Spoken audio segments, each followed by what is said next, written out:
ഗുരുവായൂർ ആനക്കോട്ടയിലെ ഗജമുത്തശ്ശി വിട വാങ്ങി. ഗുരുവായൂർ നന്ദിനി ചെരിഞ്ഞു. 64 വയസ്സിന് മുകളിൽ ആനയ്ക്ക് പ്രായമുണ്ടായിരുന്നു.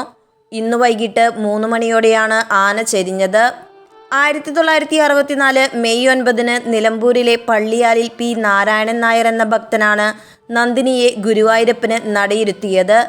ഏകദേശം 20 വർഷത്തോളം നന്ദിനി ഗുരുവായൂരപ്പൻ്റെ പള്ളിവേട്ട ആറാട്ടിന് തിടമ്പെടുത്തിട്ടുണ്ട്. ഗുരുവായൂർ ആനത്താവളം പുന്നത്തൂർ കോട്ടയിലേക്ക് മാറ്റുമ്പോൾ ഗുരുവായൂർ കേശവനോടൊപ്പം കോട്ടയിലേക്ക് പ്രവേശിച്ച ആനകളിൽ ഉൾപ്പെട്ട പിടിയാനയായിരുന്നു നന്ദിനി. കഴിഞ്ഞ 3 വർഷത്തോളമായി പാദരോഗവും പ്രായാർധിക്യം മൂലമുള്ള അവശതകളും കാരണം നന്ദിനിയെ പ്രത്യേകം തയ്യാറാക്കിയ റബ്ബർ മെത്തയിലാണ് നിർത്തിയിരുന്നത്. കഴിഞ്ഞ മാസം ഗുരുവായൂർ ക്ഷേത്രോത്സവത്തിന്റെ ആറാട്ട് ദിവസത്തിൽ അവശനിലയിലായ നന്ദിനി തളർന്നു വീണിരുന്നു.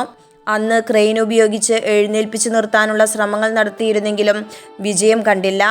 നേരെ നിൽക്കാൻ കഴിയാത്തതിനാൽ റബ്ബർ മെത്തയും വൈക്കോലും വിരിപ്പാക്കിയാണ് ആനയെ കിടത്തിയിരുന്നത്.